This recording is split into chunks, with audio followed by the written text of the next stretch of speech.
and we'll start again. So welcome to Frequently Asked Fridays. This is where I get to answer the questions that you want answered most. Please don't hesitate to send in your questions. You can either go to my website, KarenStrange.com, go to the contact form and just fill that in.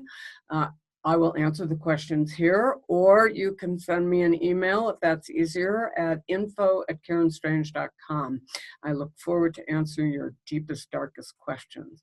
So let's see, my first question for today is from a midwife in Iowa. It says, I know that you teach to give 5 breaths. What if 5 breaths doesn't work?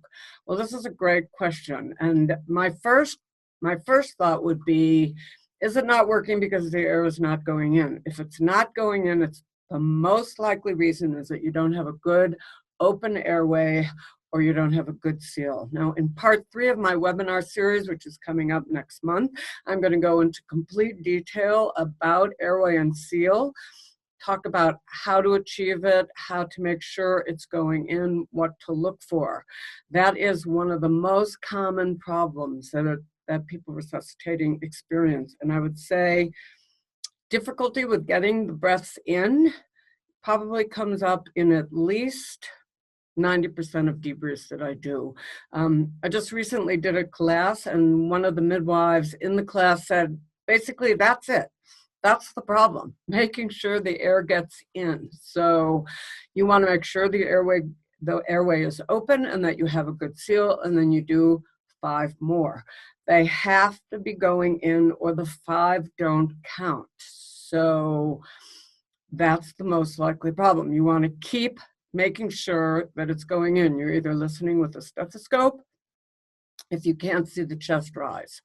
So I hope that begins to answer your question. Another question from Florida says, as a student midwife or the assistant midwife, I often see the midwife in charge do everything first before giving the baby breaths, like a lot of stimulating, some percussing, talking to the baby, often doing a lot more stimulating. Why do you think they do not ventilate the baby first? Or is it better to try everything first before ventilating? Great question. And I would say this is probably the foundation with which I teach. This became my drive, trying to figure out what was the least traumatic experience for the baby. What is the least traumatic thing to do for the baby? Now, in order to do the least traumatic thing, you really have to understand a little bit about the baby's experience at birth and the baby's experience specific to not breathing when they come out. So there is a bit of a pause for most babies, not all babies. Babies that come out very compromised, they don't get a pause. I go into a lot of that. I just finished that in part 2 about stimulating. So depending on the baby, depending on how compromised the baby is when it comes out, you, of course, can do some stimulating. Both NRP and the UK Resuscitation Manual all say the birth itself is stimulating. Then drying the baby is very stimulating. Usually that's enough to bring most babies around. You don't need to be doing anything else. So if you have a baby that doesn't respond to the drying and possibly a brief period of stimulation, you should move right into ventilating. And I think the reason people don't ventilate is because they're afraid of ventilating. They think that it hurts the baby, or they have been taught to only give breaths at the absolute last possible choice. And I would say the least traumatic thing is to do for the baby what the baby cannot do for itself. And for a baby that is not breathing and doesn't come around with drying and brief period of stimulation, those are the exact words that are used in the neonatal resuscitation textbook, brief period, then you should move on to ventilating. everything in the resuscitation manuals are moving towards ventilation. Nowhere does it say to keep stimulating. It doesn't say to percuss the baby. It doesn't say to stick something down the baby's throat like suctioning. I mean, if you need to suction, of course, suction, but you should not be using that as a means to stimulate the baby into breathing. If a baby needs help with breathing, then you should breathe for the baby. And maybe look at what is inhibiting you from giving the baby the breaths that the baby really needs. So I think that answers it. Actually, I'd like to add to that. I just recently talked with a friend of mine who was at a birth, and due to a cord prolapse, the baby came out. She said they didn't do any stimulation. They moved right in. They dried the baby and moved right into ventilating. That baby doesn't need stimulation. Babies that are very compromised, they're already in secondary apnea. No amount of stimulation is going to bring the baby around. If you're stimulating, it's probably because you're stuck in panic and fear, or you don't know that you need to move right into ventilating, not more stimulating. So I think it has a lot to do with our education and our upbringing. I know that originally, when I first started doing births, certainly I stimulated a little more than I would now, because now I know babies should come around pretty quickly with a little bit of stimulation, actually with a little bit of drying.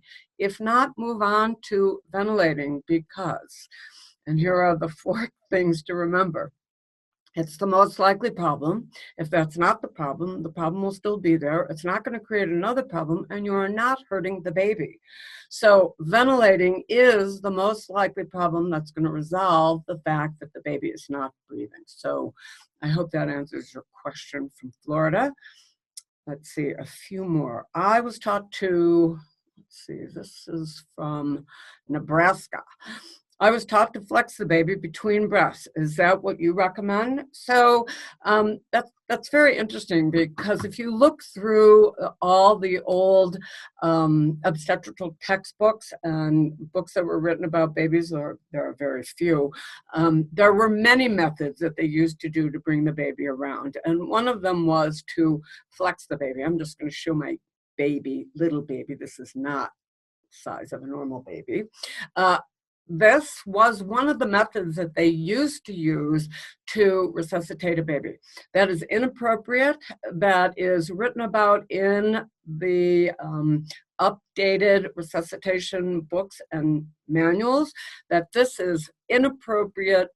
This is an inappropriate method of resuscitating the baby, that the baby needs ventilation, that you want to have the airway open, not flexing the baby. So no, I don't recommend that. And actually, it's going to keep changing the position of the baby. So one of the most important things is making sure you have a good open airway, which you can't do if you keep moving the baby like so. You need a nice, stable platform for the baby to be on. So again, I will be talking about that in part 3 next month. Look forward to sharing more about airway and seal. And let's see, this is from Arizona. What's your opinion about using antimonium tart, homeopathic, for wet lungs instead of ventilating? Personally, I've never used homeopathics. We didn't use them where I was trained at the time. I hear many birth professionals use antimonium tart for wet lungs. I understand that it could be beneficial, but I'm going to say that if you have a baby that's having difficulty breathing, you need to be ventilating. You need to be ventilating. And again, the question that comes to me is, do you have fear about ventilating? Are you afraid to ventilate? And are you afraid to ventilate enough? Because as I went through in part 1, you need to do more than 1 or 2 puffs, 1 or 2 breaths. You actually need to do 5 breaths that are actually going in as a minimum. 5 breaths. So antimonium tart might help, but I am going to suggest that babies that are not breathing or not breathing well need to be ventilated. If you're hesitant in ventilating, I would look at that. Maybe you need to watch part 1, where I talk more about what it takes to clear the fetal lung fluid. If you feel like using antimonium tart, that's a little out of my scope of recommendations, though I understand it works, especially later on. My recommendation is that you clear the fetal lung fluid, and in order to do that, it takes about 5 breaths. And then let's see, I have one more question from California. Oh, no, this is Massachusetts, sorry.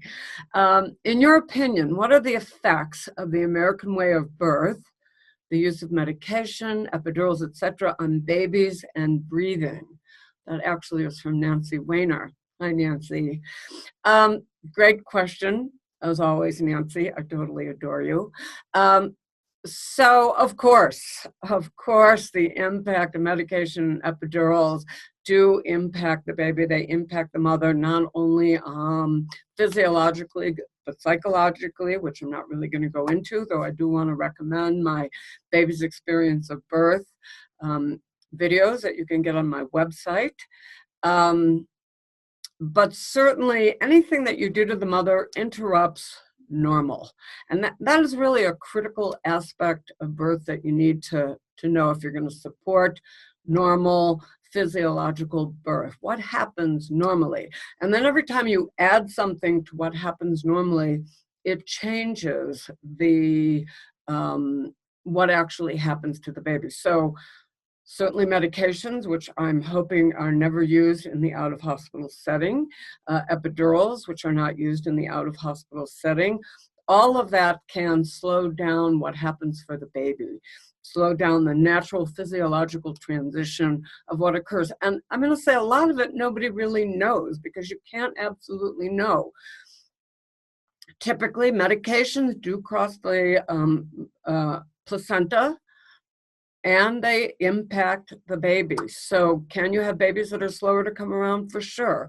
There are also the psychological impact of obstetrical interventions and how that shows up in the baby when they're born. So I could go into greater detail about that, but I'm thinking I need to reread the American way of birth once again, and maybe we'll do a video clip just on that one, Nancy. It's a great question, and yes, anytime you add to normal, to natural, it can have an impact on the transition that babies make at birth.